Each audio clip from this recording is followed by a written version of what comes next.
Bom dia, meus irmãos.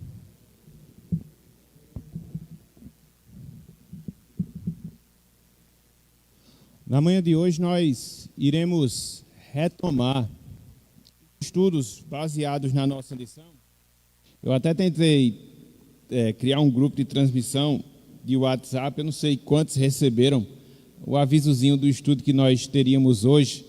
Eu vou tentar fazer, pelo menos todos os domingos, colocar alguma coisa ali relacionada à lição, para que a gente possa sempre se lembrar. E aí, eu não sei quantos trouxeram a lição, porque hoje a gente vai voltar a considerá-la. Nós vamos trabalhar a lição número 5, que trata sobre a personalidade de Deus, e aí nós vamos seguindo na sequência normal desses estudos, até surgir algum outro tema que seja de grande relevância e que careça da presença de todos os irmãos de todas as classes aqui na nossa igreja.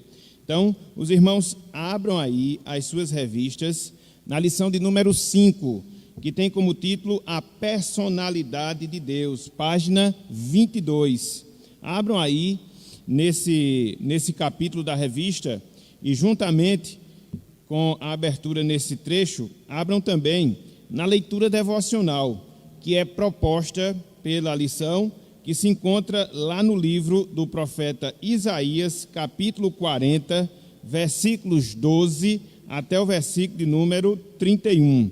Então vamos abrir também a título de leitura devocional nesse texto, Isaías 40, 12 a 31, e aí quando todos estiverem abertos, nós iremos ler a palavra do Senhor, posteriormente nós iremos orar, e depois nós vamos seguir aqui na sequência da nossa lição. Assentados como os irmãos, como as irmãs se encontram, vamos fazer a leitura aqui nesse trecho, que em algumas versões tem como título A Majestade do Senhor.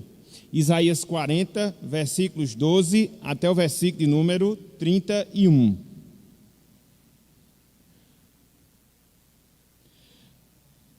Todos abriram? Diz-nos o seguinte, meus irmãos e irmãs, a palavra do nosso Deus. Quem na concha de sua mão mediu as águas e tomou a medida dos céus a palmos? Quem recolheu na terça parte de um éfa o pó da terra e pesou os montes em romana e os outeiros em balança de precisão? Quem guiou o Espírito do Senhor? Ou como seu conselheiro o ensinou? Com quem tomou ele conselho, para que lhe desse compreensão? Quem o instruiu na vereda do juízo, e lhe ensinou sabedoria, e lhe mostrou o caminho de entendimento? Eis que as nações são consideradas por ele como um pingo que cai de um balde, e como um grão de pó na balança. As ilhas são como pó fino que se levanta. Nem todo o Líbano basta para queimar, nem os seus animais para um holocausto. Todas as nações são perante ele como coisa que não é nada. Ele as considera, mesmo que nada, como um vácuo. Com quem comparareis a Deus? Ou que coisa semelhante confrontareis com ele? O artífice funde a imagem e o ourives a cobre de ouro, e cadeias de prata forja para ela. O sacerdote idólatra escolhe madeira que não se corrompe e busca um artífice perito para assentar uma imagem esculpida que não oscile. Acaso não sabeis? Porventura não ouvis? Não vos tem sido anunciado desde o princípio? Ou não atentastes para os fundamentos da terra? Ele é o que está assentado sobre a redondez da terra, cujos moradores são como gafanhotos. É ele quem estende os céus como cortina e os desenrola como tenda para neles habitar. É ele quem reduz a nada os príncipes e torna em nulidade os juízes da terra. Mal foram plantados e semeados, mal se arraigou na terra o seu tronco, já se secam, quando um sopro passa por eles e uma tempestade os leva como palha. A quem, pois, me comparareis, para que lhe seja igual, diz o santo. Levantai ao alto os olhos e vede. Quem criou estas coisas? Aquele que faz sair o seu exército de estrelas, todas bem contadas, as quais ele chama pelo nome, por ser ele grande em força e forte em poder, nenhuma só vem a faltar. Porque, pois, dizes, ó Jacó, e falas, ó Israel, o meu caminho está encoberto ao Senhor, e o meu direito passa desapercebido ao meu Deus. Não sabes, não ouviste que o eterno Deus, o Senhor, o Criador dos fins da terra, não se cansa nem se fatiga? Não se pode esquadrinhar o seu entendimento. Faz forte ao cansado e multiplica as forças ao que não tem nenhum vigor. Os jovens se cansam e se fatigam, e os moços de exaustos caem. Mas os que esperam no Senhor renovam as suas forças, sobem com asas como águias, correm e não se cansam, caminham e não se fatigam. Até aqui, até o versículo 31, que o Senhor nos abençoe com essa porção lida da sua palavra, que revela um pouco da grandeza, da majestade do nosso Deus, ou seja, de toda a sua glória. Então, que esse Deus aplique a sua santa palavra em nossos corações. Amém. Meus irmãos, conforme nós falamos, hoje a gente vai trabalhar a lição número 5, a personalidade de Deus. E aí, não dá para avaliar se a gente vai conseguir vencer todo esse material hoje. Caso não, a gente subdivide nas partes que forem necessárias. Eu queria chamar a atenção para o versículo-chave que se encontra lá em Isaías 64:4, que é o texto que nós iremos apresentar no final da nossa escola dominical, quando nós estivermos aí nos relatórios e na apresentação da nossa classe. Isaías 64, versículo 4, que diz: porque desde a antiguidade não se ouviu, nem com ouvidos se percebeu, nem com olhos se viu, Deus além de ti, que trabalha para aquele que nele espera. Vamos ler, meus irmãos, todos juntos a uma só voz. Quem porventura conseguiu decorar, recite, para que a gente possa, assim, se familiarizar com o texto e recitá-lo, não só hoje, se nós chegarmos a não concluir a lição, mas também no próximo domingo. Vamos lá, todos juntos a uma só voz. Porque desde a antiguidade não se ouviu, nem com os ouvidos se percebeu, nem com os olhos se viu, Deus além de ti, que trabalha para aquele que nele espera. Isaías 64, 4. Muito bem, dentro do espírito desse verso, a gente vai trabalhar um pouco hoje a personalidade de Deus. É interessante, meus irmãos, que essa lição de hoje, ela de certa forma esmiuça, detalha um pouco mais a lição que nós vimos, a última lição, ou seja, a lição número 4, que tratou justamente sobre a Trindade. E dentro daquele estudo que ali nós fizemos, nós trabalhamos a personalidade das 3 pessoas da Trindade: a pessoa do Pai, a pessoa do Filho e a pessoa do Espírito Santo. É claro que naquele momento a gente aprofundou mais a personalidade do Espírito Santo, inclusive usando como princípio o que nós iremos usar aqui na divisão da lição. Então, nessa lição de hoje, a gente vai ter a oportunidade de aprofundar mais esse assunto que está, no seu âmbito geral, ligado à doutrina de Deus, de maneira específica, o tratamento e a compreensão que nós devemos ter em relação a Deus como uma pessoa, como alguém que se relaciona conosco, como alguém que está presente na nossa vida, como alguém com quem nós temos e temos comunhão. Porque às vezes a gente acaba tendo um conceito um tanto quanto vago em relação à pessoa de Deus. Até porque, diferentemente do que acontece com a segunda pessoa da Trindade, o Senhor Jesus Cristo, que veio à Terra, se encarnou, assumiu a humanidade e, de certa forma, como a gente vê nos evangelhos, foi visto, foi ouvido, foi tocado. Então, às vezes, a gente perde a compreensão que Deus, como primeira pessoa da Trindade, como um ser essencialmente espiritual, ele não é uma pessoa, e se é, a gente acaba tendo uma visão defeituosa, não tendo essa compreensão da necessidade de nós nos relacionarmos pessoalmente com esse Deus. através dos meios que Ele nos disponibiliza justamente para isso. Mais na frente, a gente vai ver um pouco em relação a esse ponto. Então, o objetivo da nossa lição é justamente esse: considerar a personalidade de Deus, comprovar, biblicamente falando, que Deus é uma pessoa, e uma vez que nós compreendemos, a partir do ensino das Escrituras, que Deus, de fato, é um ser pessoal, ou seja, Deus é uma pessoa, mostrar, assim, a necessidade. Uma vez, repito, que nós temos essa compreensão, a necessidade que cada um de nós que somos de Deus,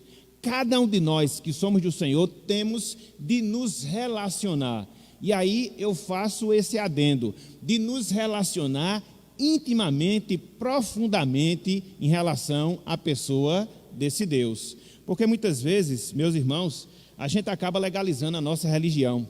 Muitas vezes a gente acaba mecanizando a nossa religião.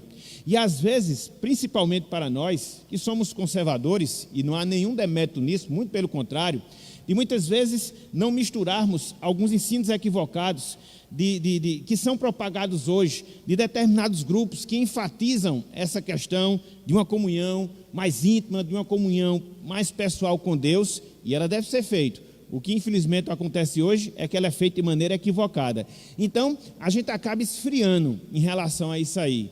E aí não procura, ao longo da nossa vida, não procura, ao longo da nossa caminhada cristã, aprofundar essa comunhão, aprofundar essa intimidade com Deus. Nós temos os nossos momentos aqui de culto solene, talvez nós tenhamos os nossos momentos devocionais, mas a gente não tem esse hábito, não tem esse propósito de cultivar a cada dia da nossa vida uma comunhão mais profunda, uma comunhão mais íntima com o Senhor.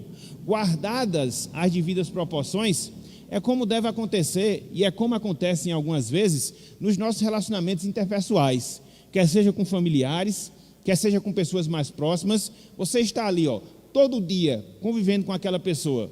Você está ali todo dia conhecendo um pouco mais daquela pessoa, dos seus erros, das suas virtudes, enfim, de tudo. Então, é essa interação, é essa comunhão, numa escala muito maior, que nós devemos ter com quem? Que nós devemos ter com quem? Que nós devemos ter com Deus, que nós devemos ter com o Senhor. Então, o nosso alvo, meus irmãos, o nosso objetivo, minhas irmãs, aqui na terra é justamente esse: ter essa meta principal que paute a nossa vida, de cada dia mais, como diz o profeta, conhecer e continuar conhecendo o Senhor. Isso é intimidade com Deus. Repito, existem alguns equívocos em relação a esse assunto e que infelizmente são propagados em larga escala nos nossos dias. Não resta a menor dúvida, mas será que por causa desses equívocos a gente vai ter uma vida fria, entre aspas, em relação a Deus? A gente não vai procurar conhecê-lo melhor? A gente não vai procurar manter uma intimidade mais profunda com Deus?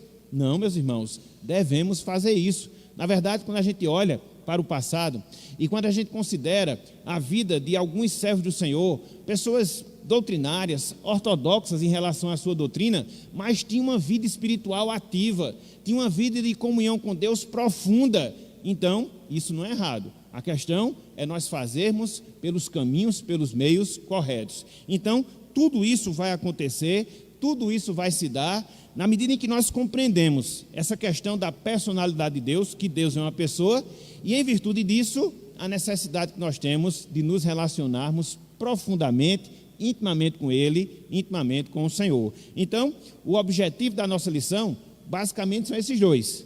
Primeiro deles, comprovar, através das Escrituras Sagradas, que Deus é uma pessoa, e na medida em que nós temos essa compreensão, aprofundar cada vez mais a nossa comunhão com Ele, a nossa comunhão com o Senhor. Então, baseado nessas duas finalidades, a gente vai discorrer sobre esse tema, a personalidade de Deus. Ok, meus irmãos? Então, eu vou fazer aqui um apanhado geral da introdução, depois eu paro um pouquinho para escutar os irmãos acerca de alguma dúvida, alguma observação, e a gente vai seguindo aí nos pontos que seguem a nossa lição.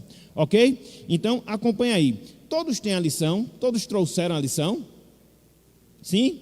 Muito bem, então acompanha aí, página 22, lição 5, a introdução.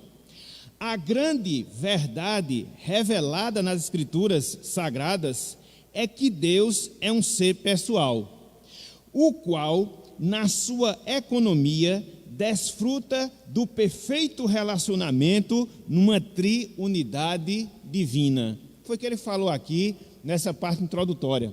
O que foi que ele falou aqui nessa parte inicial? Ele está apontando para o objetivo da nossa lição. Que objetivo? É entender que Deus, ele é um ser pessoal. E é interessante que ele amarra essa afirmativa aqui, nessa frase inicial, no fato de que? De Deus se relacionar com as demais pessoas da Trindade.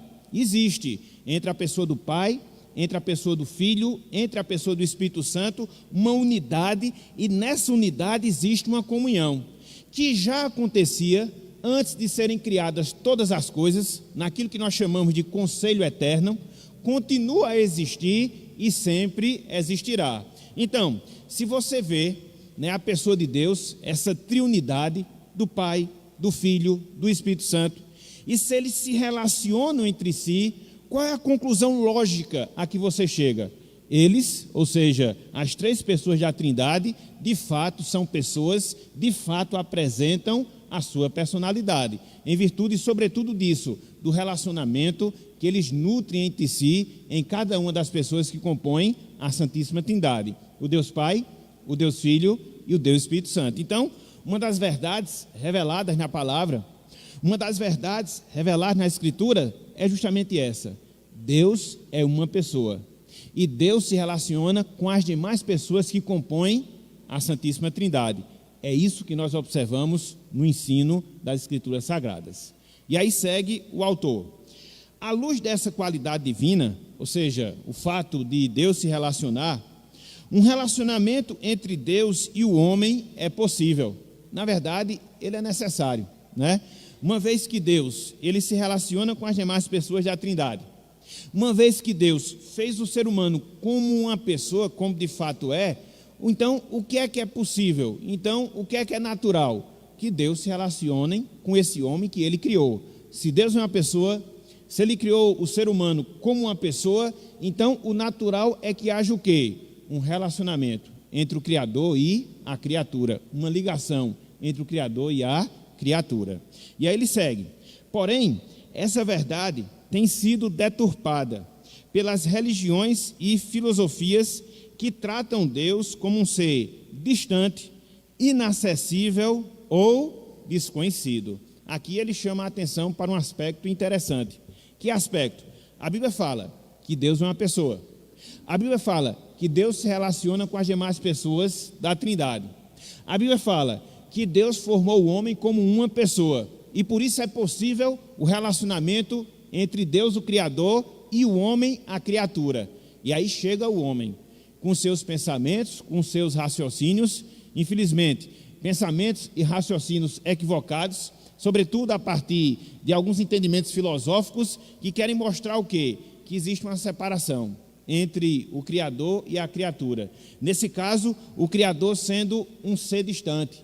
Nesse caso, o Criador sendo um ser inacessível. Nesse caso, o Criador ser um ser desconhecido. Infelizmente acontece isso. O pecado existente na natureza humana desenvolve determinadas compreensões erradas e nesse aspecto acaba gerando esse tipo de conclusões. Não, Deus ele é um ser muito elevado, Deus ele é um ser muito majestoso, se é que existe, e aí é inacessível ao homem manter comunhão com esse Deus. É errado, meus irmãos. Isso é um grande equívoco, mas é uma realidade que infelizmente nós nos deparamos nos nossos dias. E aí segue aqui o autor. É interessante observar algumas correntes filosóficas da história da humanidade. Então, a filosofia em si, como ciência, ela não é errada, muito pelo contrário. Agora, infelizmente, a má filosofia, quando entra alguns conceitos deturpados dos seres humanos, aí o negócio complica. E aí quando você olha a história da filosofia, a partir de algumas compreensões, a partir de alguns raciocínios, chegou-se a essas conclusões equivocadas. De quê? De um Deus distante. De quê? De um Deus inacessível. De quê? De um Deus desconhecido, quando não é esse o ensinamento que nós temos nas Escrituras Sagradas. Então, quais foram essas filosofias? Quais foram essas teorias que procuraram distanciar o Criador da criatura? Que procuraram distanciar e que procuram distanciar o Criador da criatura? Ele coloca pelo menos 5 dessas filosofias, 5 desses pensamentos, e depois mostra o pensamento correto que nós devemos ter em relação a Deus. Então, qual é a primeira filosofia que ele elenca aí na introdução? Ele chama a atenção do panteísmo. A palavra pan significa todo, teísmo significa Deus. Então, o que é que defende essa corrente filosófica? Que Deus é tudo e que tudo é Deus, entendeu? Infelizmente, é esse o raciocínio que se tem a partir dessa compreensão aqui.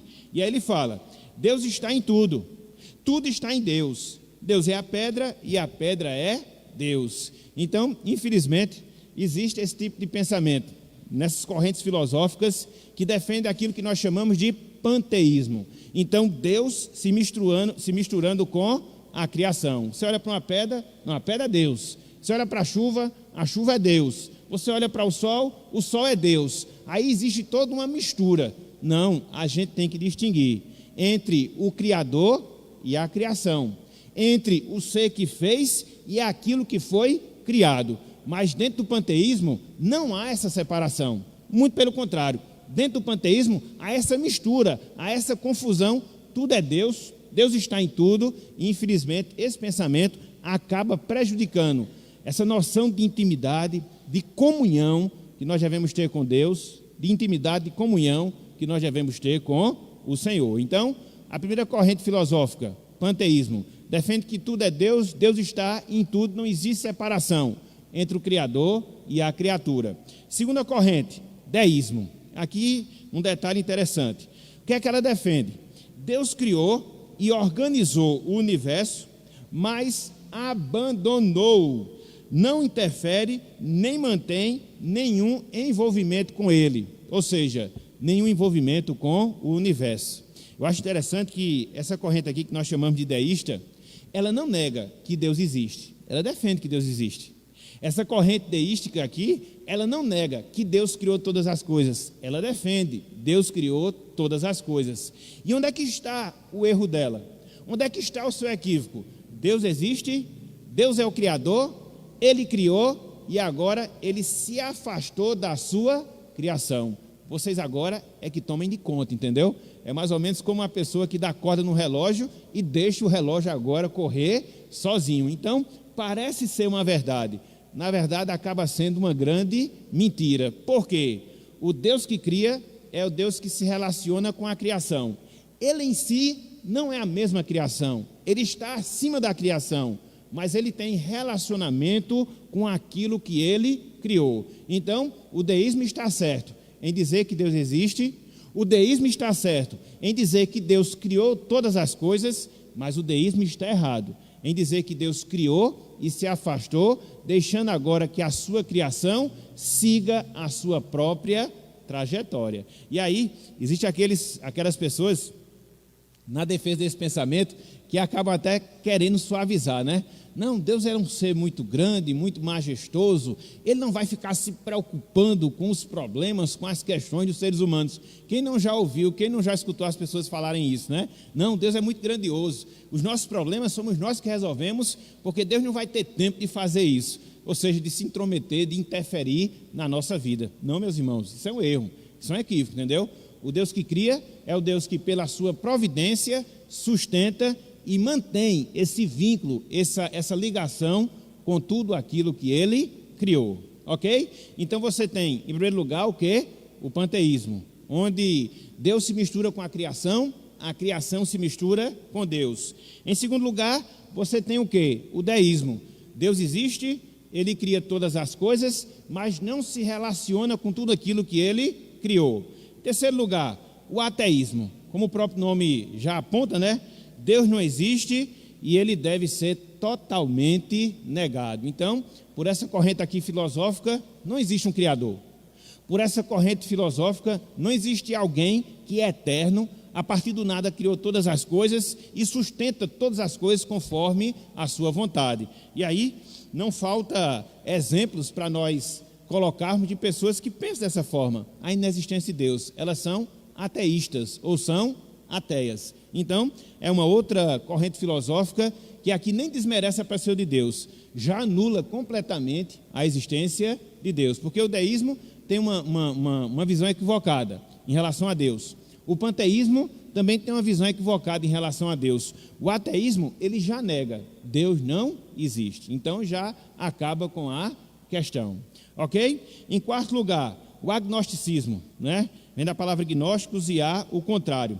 Acerca de Deus não se pode ter nenhum conhecimento. Então, o agnóstico, ele pensa dessa forma: você não pode conhecer Deus. Você não tem como comprovar a sua existência, entendeu? Você não tem como conhecê-lo. E aí, ele defende justamente essa ideia: não há como você desenvolver um tipo de conhecimento com Deus. E isso se choca com as Escrituras, né? Até como nós falamos agora há pouco, o profeta já disse: cresçamos e prossigamos em conhecer ao Senhor. Então, o conhecimento de Deus é possível, o conhecimento de Deus deve existir, e por isso a gente percebe o equívoco do agnosticismo. E segue. Essa corrente aqui, eu confesso aos irmãos que eu não tinha muito conhecimento dela, não. E aí a gente foi fazer uma pesquisa bem interessante em relação a ela. Parece ser a mesma coisa do panteísmo, mas não é. Até a palavra em si tem um detalhe que diferencia. Tem aí, ó, panenteísmo. Então, o que é que ela defende? Ela defende que Deus existe, ela defende que Deus criou o universo e que esse universo é parte de Deus. O universo está contido na pessoa de Deus. Como eles defendem que o universo está em processo de evolução, Deus também está. Olha só o equívoco, olha só o erro. Deus é perfeito, meus irmãos. Ele não evolui para melhor porque ele já tem a infinitude das suas perfeições. Ele não evolui para pior porque ele é perfeito. Isso é impossível. Então, por causa disso também, esse tipo de pensamento, esse tipo de linha de raciocínio acaba se chocando com as Escrituras Sagradas. Ok? Então, panteísmo, deísmo, ateísmo, agnosticismo, panenteísmo, e aí nós chegamos na sexta, que nós chamamos de teísmo, que é o que nós somos. Ou seja, Deus criou o universo, ele é imanente, está acima de todas as coisas e se relaciona com este universo. Ele é transcendente, ou seja, ele está em constante comunhão e comunhão com todas as coisas. Então, você observa justamente nessa sexta corrente aqui, aquilo que nós achamos mais bíblico, que nós chamamos de teísmo. Na verdade, não é nem mais bíblico, é bíblico mesmo, entendeu? Que defende a criação de Deus, que defende o relacionamento de Deus na sua criação. Ele é transcendente e ele é imanente. Ele está acima de tudo e também está em todos. Então, essa é o que nós chamamos de corrente teísta. É isso que nós vemos através do ensino das Escrituras Sagradas. Então, ó, 5 posições equivocadas em relação à pessoa de Deus e sua relação com a criação. E a última corrente, aquela que é mais bíblica, aquela que está realmente ensinada nas Escrituras Sagradas. Ok? Eu vou seguir aqui e depois eu dou uma paradinha aqui nessa introdução mesmo, entendeu? Para que a gente possa colher alguma dúvida dos irmãos, caso haja, porque eu vi que essa introdução aqui ela é bem condensada e merece a gente esmiuçá-la mais. Então diz o seguinte, nesse último parágrafo da página 22.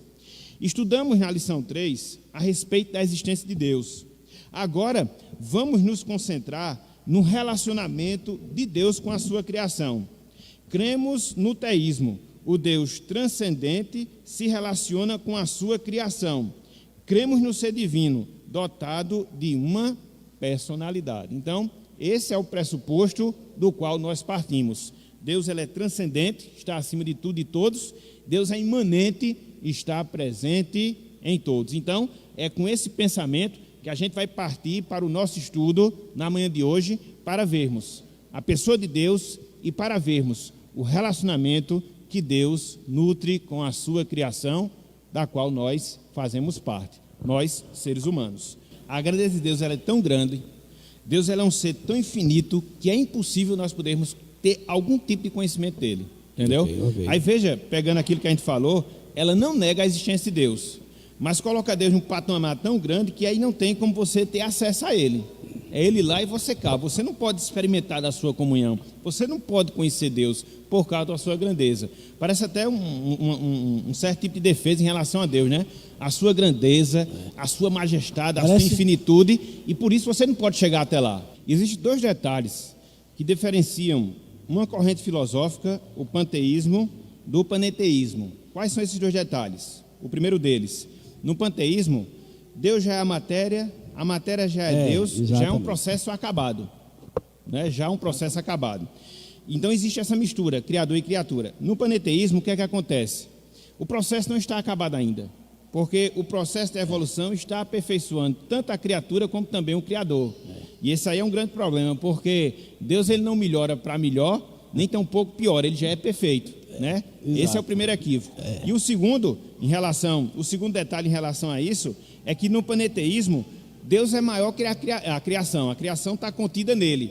Então parece também ser uma coisa certa, mas onde é que erra? Nessa questão também de entender Deus como um processo de evolução, entendeu? E ele não evolui, ele já é perfeito, no seu sentido já perfeito. Parece uma redundância, mas é verdade. É um processo que nunca termina, né?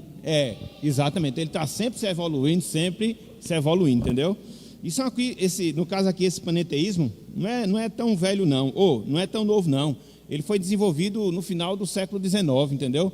Por alguns filósofos, basicamente esqueci aqui o nome dele. E aí terminou compondo, né, esse conjunto de pensamentos equivocados que tentam fazer o quê? Separar o Criador da criação ou o Criador das criaturas. Em síntese, o que a gente vê nessas correntes filosóficas é essa tentativa. Que tentativa? Separar Deus do homem, entendeu? Que parece até ser uma causa bem nobre, né? Não, nós somos pecadores, nós somos finitos, nós somos falhos. Quando a gente analisa Deus, não, ele é perfeito, ele é majestoso. Mas há um detalhe, meus irmãos, porque quando a gente vai considerar a pessoa de Deus, a gente percebe que existe um propósito nele. Que propósito? De se revelar a nós. Isso é graça, isso é misericórdia.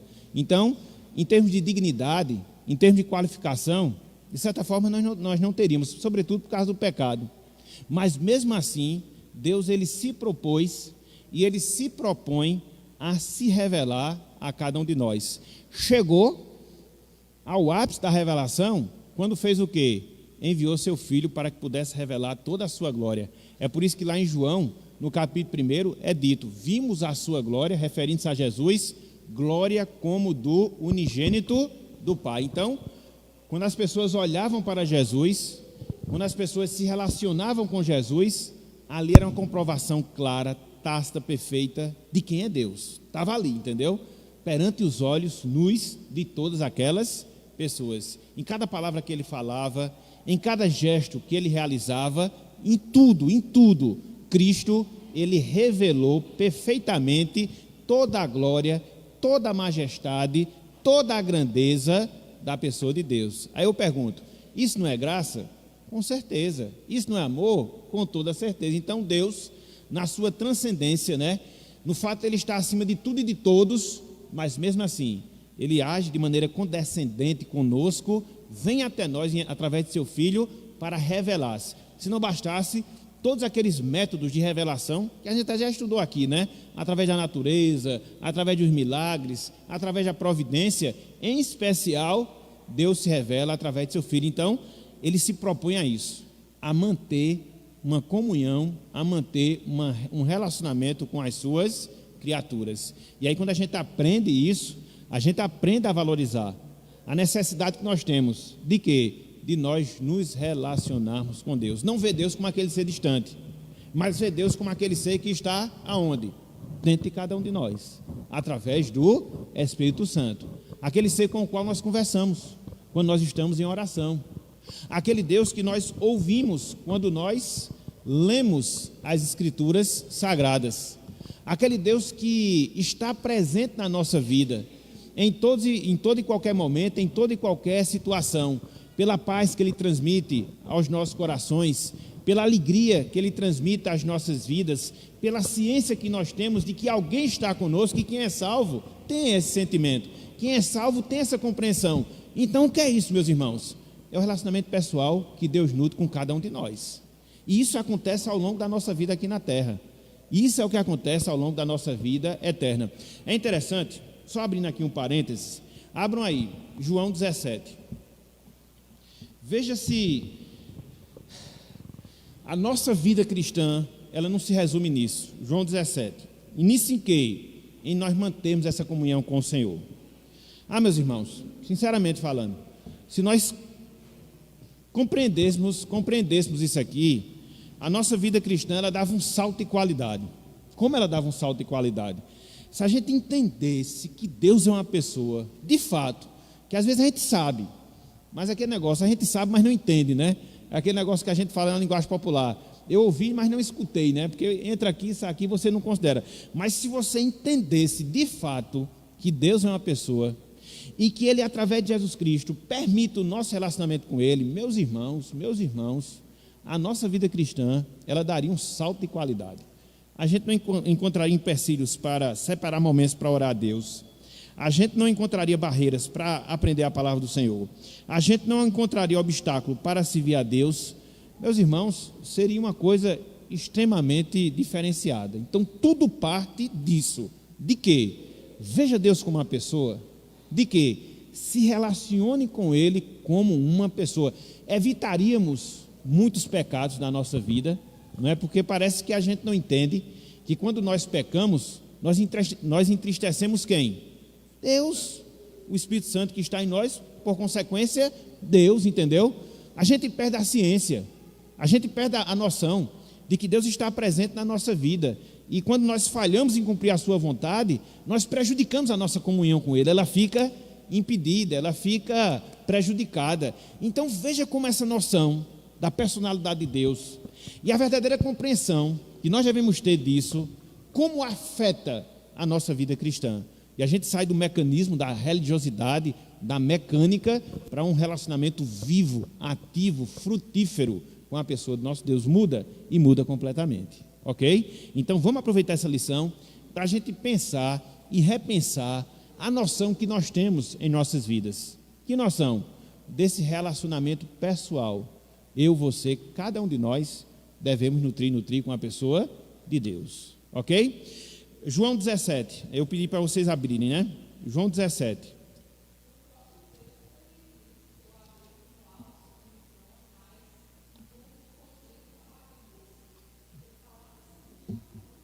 Exatamente, ele é transcendente e ele é imanente, os dois aspectos.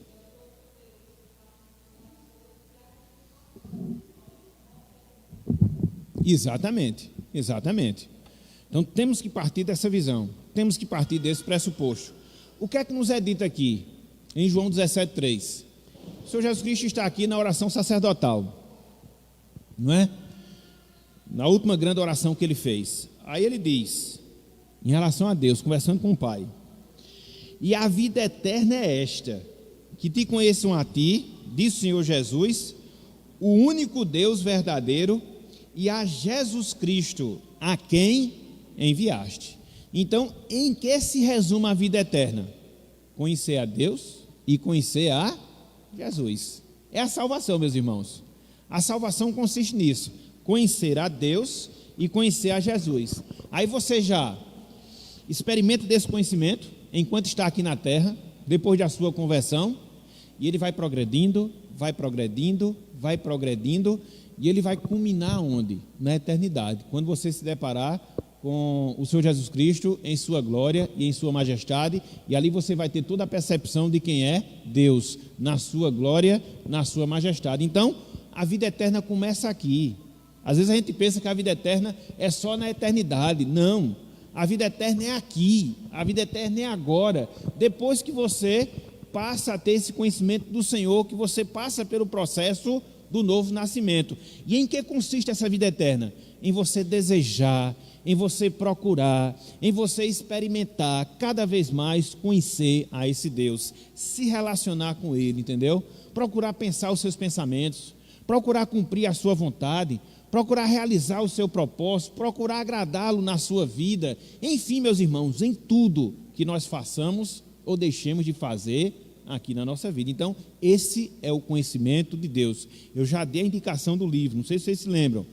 Conhecimento de Deus, J.I. Packer, Leiam esse livro, ele é muito bom, ele é muito bom. Ele vai lhe dar uma visão geral de quem é Deus, dentro de uma visão bem devocional e teológica, apontando para esse aspecto prático. E muitas vezes a gente estuda teologia, porque aqui é teologia, só pela teologia, como matéria, só pelo conteúdo em si. Não é bom isso, entendeu? O conteúdo que você aprende da teologia, a matéria que você aprende da teologia, ela tem que lhe afetar na vida, entendeu? Tem que ser uma coisa prática para você. Então eu indico esse livro, Conhecimento de Deus, J.I. Packer, da Shed Publicações. Ele é muito bom, ele é grosso, mas ele é muito bom de ser lido, de ser estudado e de ser meditado, até porque ele não deve ser degustado rápido demais, não. O bom mesmo é que ele venha a ser degustado de maneira bem lenta, bem vagarosa, para que a gente possa realmente se deleitar em todas as suas verdades. Uma coisa inacessível é que você não pode ter acesso, ela está muito distante de você, é mais ou menos, guardada as devidas proporções, do que você ter acesso a um presidente da República. É difícil, né? Você tem que passar pelos seus seguranças, pelos seus assessores, então é quase que inacessível ele não tem acesso, quase você não tem acesso de chegar lá. Então, essa inacessibilidade é nesse sentido, entendeu? Em relação a Deus, Deus está tão distante, está tão longe, que não tem como a gente se aproximar dele, é nesse sentido, entendeu? E a outra é imanência. Isso, imanência, a presença de Deus em tudo aquilo que Ele criou. Ele não é a criação, mas Ele está presente na criação. A transcendência é que Ele está acima de tudo que Ele criou. A imanência é que Ele está presente em tudo aquilo que Ele criou, mas Ele não é a criação. Existe uma diferença entre Deus e a sua criação. Por exemplo, nós somos criações de Deus. Eu, você, cada um de nós somos seres humanos. Mas nós somos deuses pelo fato de Deus ter nos criado, pelo fato de nós termos, inclusive, a sua imagem e semelhança, não. Somos criaturas e Ele é o Criador. Então existe essa distinção. Mas Ele está presente na nossa vida. Ele é imanente, mas Ele não é a própria criação. Então, a imanência diz respeito à presença de Deus em tudo aquilo que Ele criou. Abram aí, para a gente fechar aqui. Eu vou fechar mesmo essa parte aqui, essa primeira parte da introdução. Oséias 6,3. Oséias, lá no Antigo Testamento. Aproveitem e coloquem esses textos aí na lição, entendeu? Não faz problema não tem problema não você riscar a lição não. É para um bom sentido. Colocar essas referenciazinhas aí, porque aprofunda mais o que é colocado.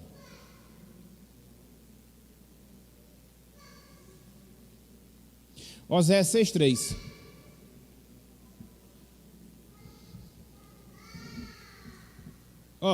A visão do profeta, desde o Antigo Testamento, porque tem aquelas pessoas que advogam, né? O Deus do Novo Testamento, ele é diferente do Deus do Antigo Testamento. O Deus do Antigo Testamento é um Deus iracundo, né? Bravo, e não quer nada com a sua criação. Já o Deus do Novo Testamento é diferente, ele é mais maleável. Não existe isso não, meus irmãos. Deus não é diferente. A mesma revelação que a gente tem do Antigo é a revelação que a gente tem do Novo Testamento. Em relação a essa questão da comunhão com Deus, essa questão da relação com o Senhor, olha o que ele diz aqui, em Oséias 6,3. Oséias 6,3, olha só. Oséias 6,3. Conheçamos, veja, que o profeta admite o quê? Você conhece Deus. Então, o agnosticismo está cancelado por isso aqui, né? Conheçamos e prossigamos em fazer o quê? Em conhecer o Senhor. Olha só, então não é aquela questão, você conhece Deus hoje, beleza, tá bom demais. Eu já experimentei da salvação, já sou uma nova criatura, já conheço ao Senhor no sentido de ter sido salvo por Ele. Isso é bom? É ótimo. Mas você deve parar por aqui. Você tem que fazer o quê? Prosseguir, meus irmãos. Às vezes o que nos falta na vida cristã é nós prosseguirmos, a gente se satisfaz com pouco, entendeu? Quando na verdade Deus tem prometido muito para a gente está aqui, com aquele negócio bem limitado, com aquele negócio bem escasso, vivendo uma vida cristã bem ínfima, quando na verdade nós deveríamos e poderíamos ter o quê? Uma comunhão mais profunda, quando na verdade nós poderíamos manter uma comunhão mais íntima com Deus. A gente está lá atrás, parece aquele filho, né? O irmão do filho pródigo, né? Diz lá, né? Estava sempre com o pai, né? E nunca tinha desfrutado de nada do pai, E o pai disse, mas estava tudo aqui, meu filho. Ali é a linguagem dos judeus, né? A figura dos judeus. Estava tudo aqui. Então você mesmo que criou as barreiras. Você mesmo que criou as barreiras. E muitas vezes a gente cria as barreiras em relação a Deus, entendeu? E não nutre a vida cristã como nós deveríamos nutrir. Aí Oséias diz, conheçamos e prossigamos em conhecer ao Senhor, como a alva, a sua vinda é certa. E ele descerá sobre nós como chuva serôdia que rega a terra. Então, a figura aqui de Deus de ser como chuva, né? De nos dar aquele alívio, de nos proporcionar aquela satisfação. Gente, isso aqui significa comunhão com o Senhor. Por que muitas vezes nós somos cristãos abusados? Por que muitas vezes nós somos cristãos preocupados? Por que muitas vezes nós somos cristãos atribulados? Porque parece que a gente vive e Deus não existe. Sabia disso? Parece que a gente vive e Deus não existe. Nós temos os nossos problemas, nós temos as nossas dificuldades e estamos sozinhos aqui nesse mundo. Nós não temos ninguém para compartilhar as nossas dores, nós não temos ninguém que esteja vendo as nossas dificuldades. Tem cristão que vive a vida cristã dessa forma. Aí é o inferno aqui na terra, entendeu? Porque ao invés de você aprofundar a sua comunhão com o Senhor e experimentar dos seus benefícios, você vive só com seus problemas, você vive só com as suas dificuldades e não tem esse nível de interação com Deus. Aí é complicado. E é por isso que tem cristãos que vivem vidas cristãs lá atrás, raquíticas. Por quê? Porque não desenvolve a sua comunhão com Deus, não desenvolve a sua comunhão com o Senhor. Outro livro aqui para vocês, entendeu? Esse eu acho até que Reginaldo já sabe, né? John Owen, Comunhão com Deus Trino. Esse aqui é teológico mesmo, viu? Esse aqui é grosso, entendeu? Isso aqui é para você ler em 2 anos. Comunhão com Deus Trino. Procurem depois esse livro. Se o outro era mais devocional e um pouco teológico, esse aqui é bem teológico, mas não deixa de ser prático. E nos ensina como é que a gente tem comunhão com Deus Pai, como é que a gente tem comunhão com Deus Filho, como é que a gente tem comunhão com o Deus Espírito Santo. Comunhão com o Deus Trino, John Owen, ok? Um Deus Trino. Deus Pai, Deus Filho e Deus Espírito Santo, entendeu? Leiam, entendeu? Muito bom mesmo esse livro. Então, 2 indicações aí para vocês degustarem. Ok, gente? Posso prosseguir aqui na introdução? E eu estava pensando que ia terminar a lição hoje de manhã, ó. Posso prosseguir aqui? Então, vamos lá. A personalidade de Deus não deve ser negada.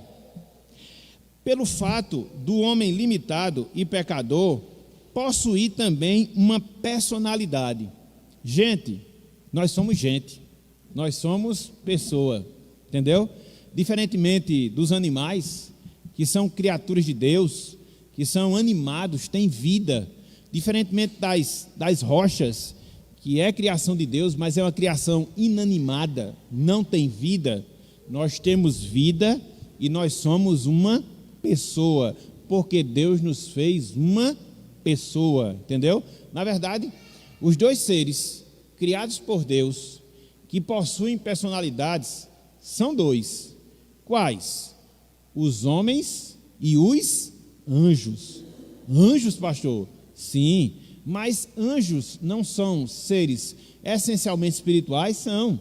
Muito embora alguns se materializam, pelo menos na história da Bíblia a gente vê alguns exemplos disso, entendeu?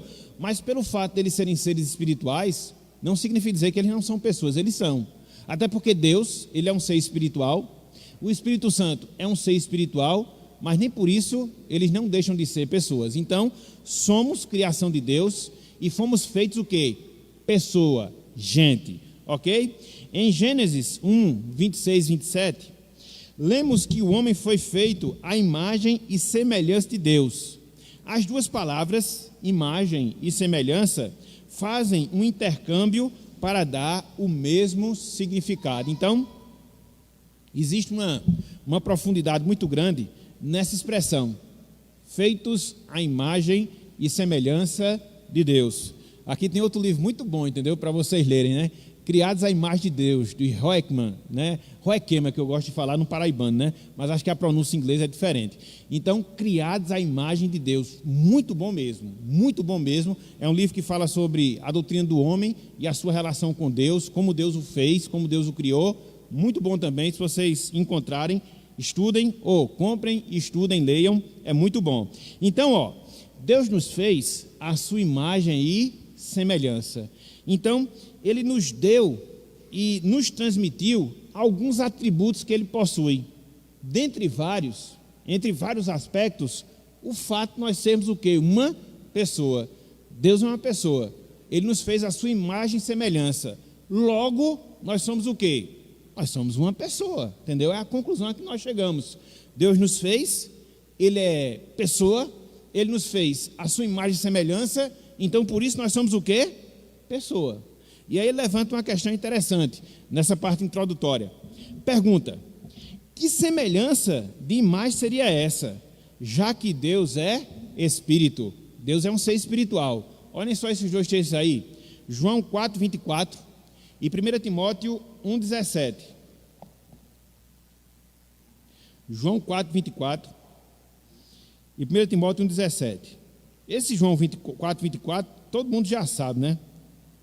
De quais salteados. Sabe ou não sabe?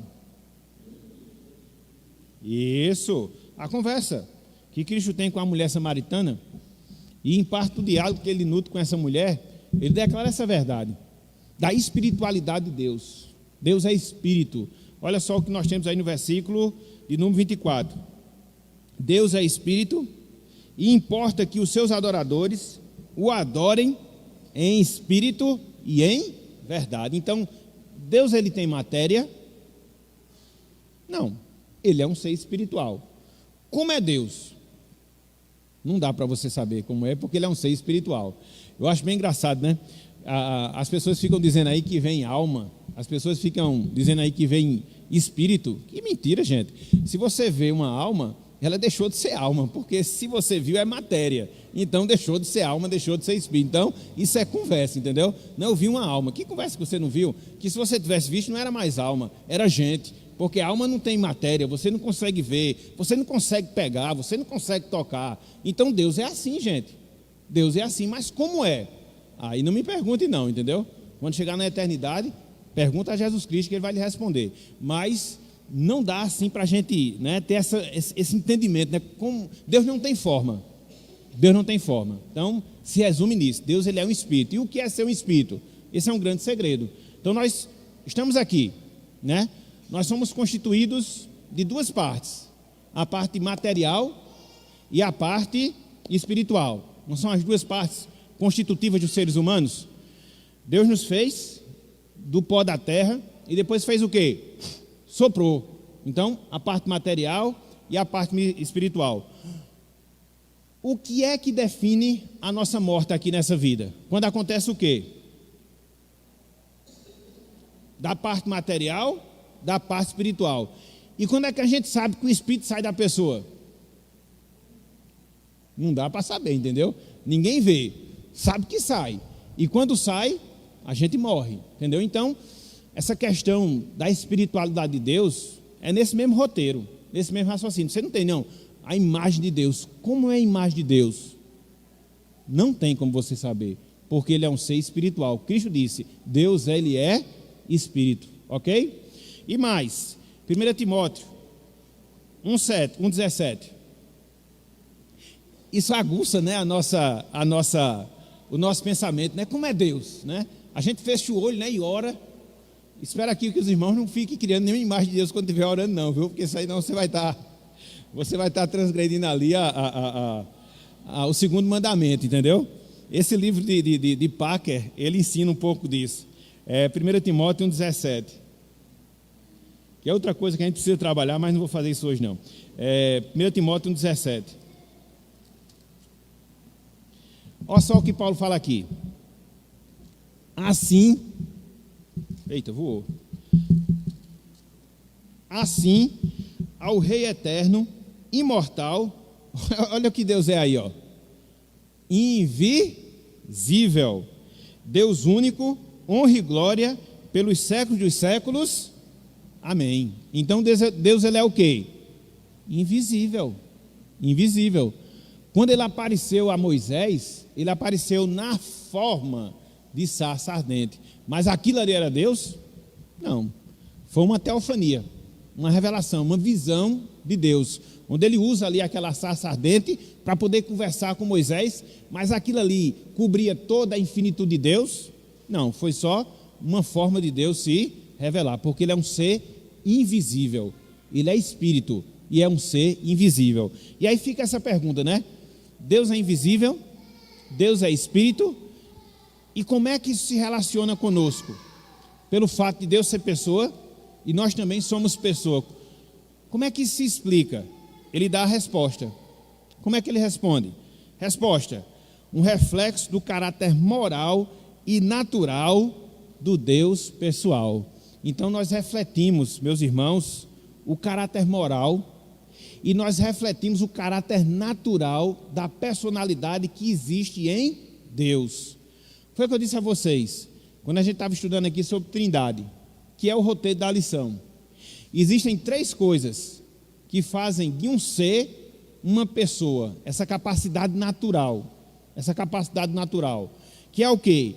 A capacidade de pensar, penso logo existo, já dizia Descartes, a capacidade de sentir, de ter sentimento, e a capacidade de querer, aquilo que a gente chama de capacidade volitiva, de vontade. Então, esses 3 aspectos juntos em um determinado ser, faz dele o quê? Faz dele uma pessoa. Deus possui essas 3 características, é a sua constituição moral. Nós também possuímos, logo nós somos o quê? Nós somos uma pessoa. Então, capacidade de sentir, capacidade de pensar, capacidade de querer, todas essas 3 nós encontramos na primeira pessoa da Trindade, no Pai, na segunda pessoa da Trindade, no Filho, na terceira pessoa da Trindade, no Espírito Santo. Logo, nós vemos que a Trindade é feita de 3 pessoas.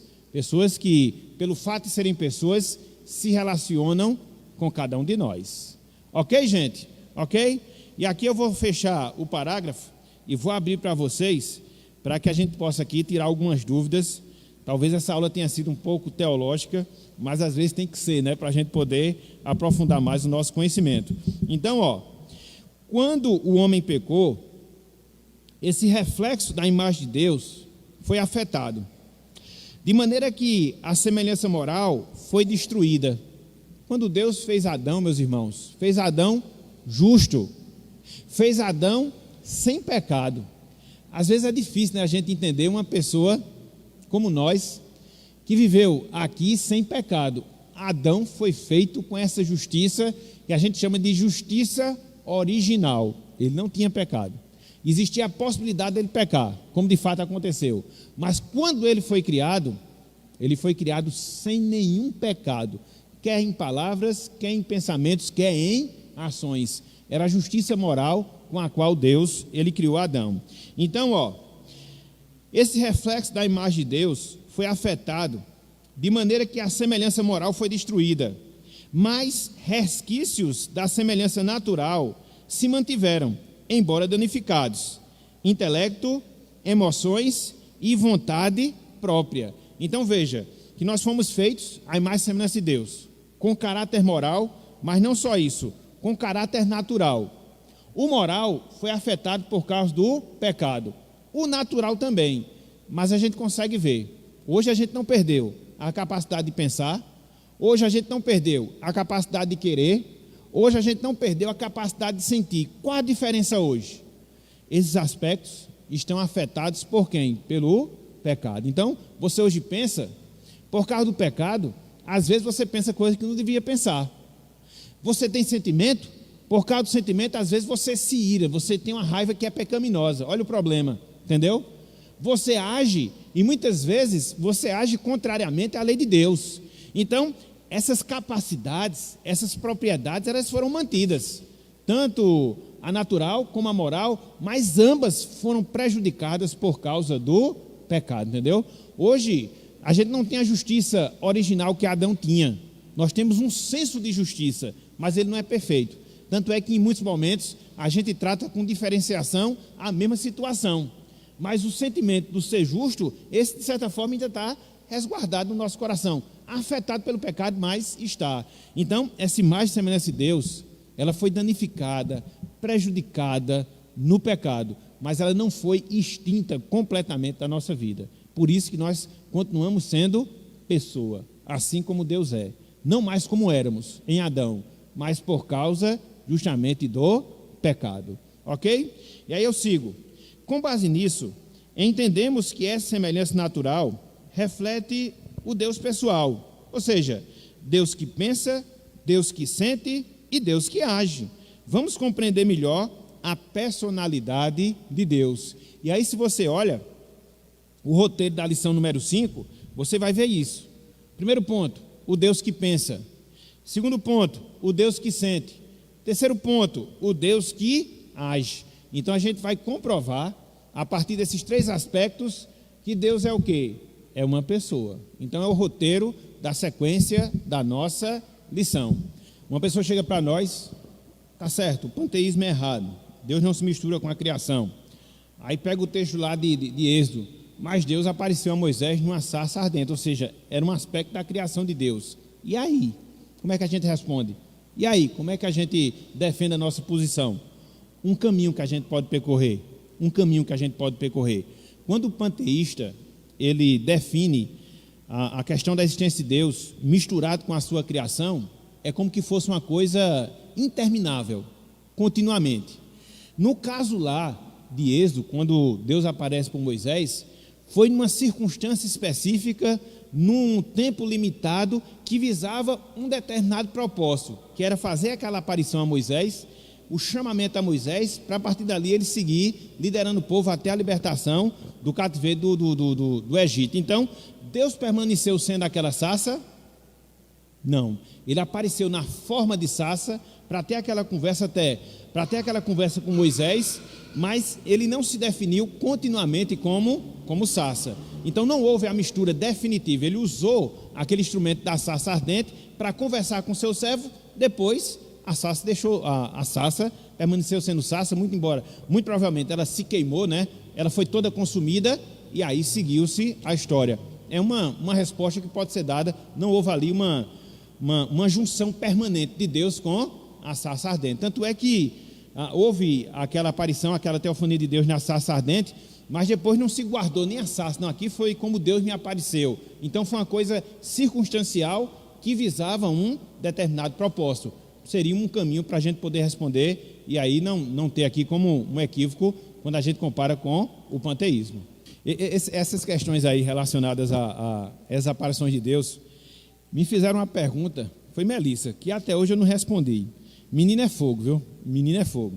Aí eu estava fazendo a leitura com ela, não sei qual era o tema que eu estava considerando, acho que era o batismo de Jesus, acho que era. Aí ela chegou assim, aí disse: ó pai, por que o Espírito Santo apareceu como forma de pomba? Não tinha um outro animal não? Aí eu fiquei. Aí,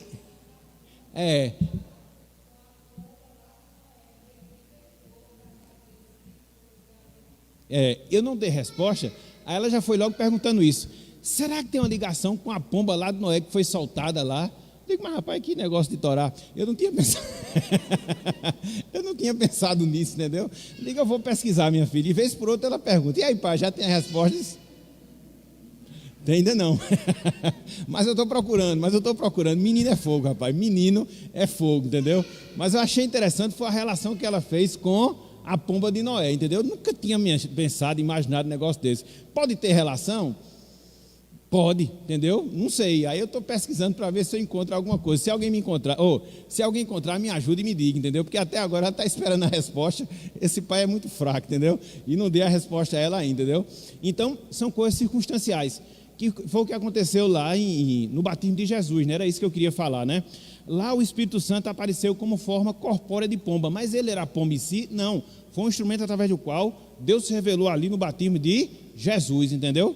E aí não houve uma mistura entre o Criador e a criatura, entre o Criador e a criação. Foi uma coisa específica, só naquele momento ali, para poder revelar aquele propósito de Deus ali específico.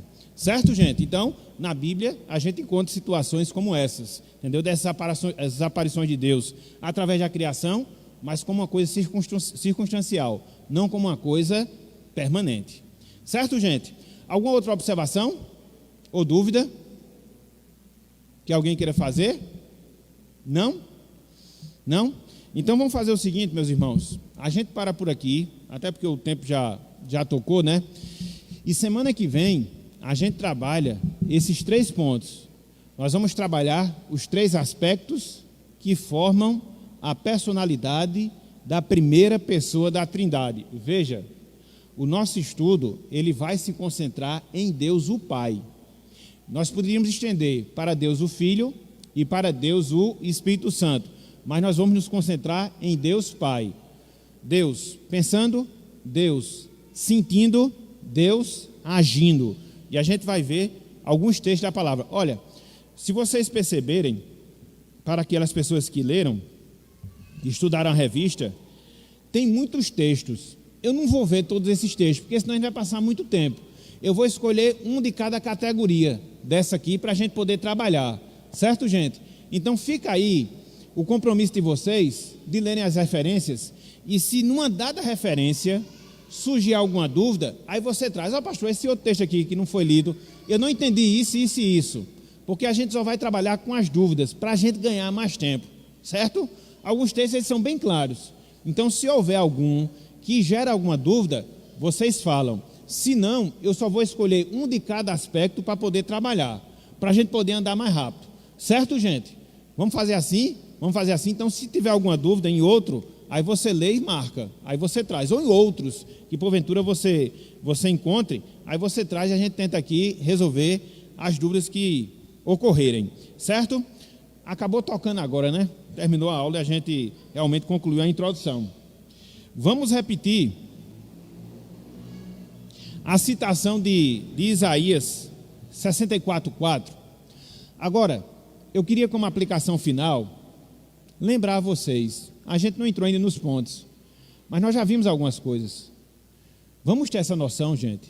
Que noção? A noção que a gente se relaciona com Deus pessoal, quer seja na nossa vida particular, quer seja na nossa vida comunitária. Logo mais à noite, a gente vai estar de volta para adorar a Deus, prestar o nosso culto corporativo.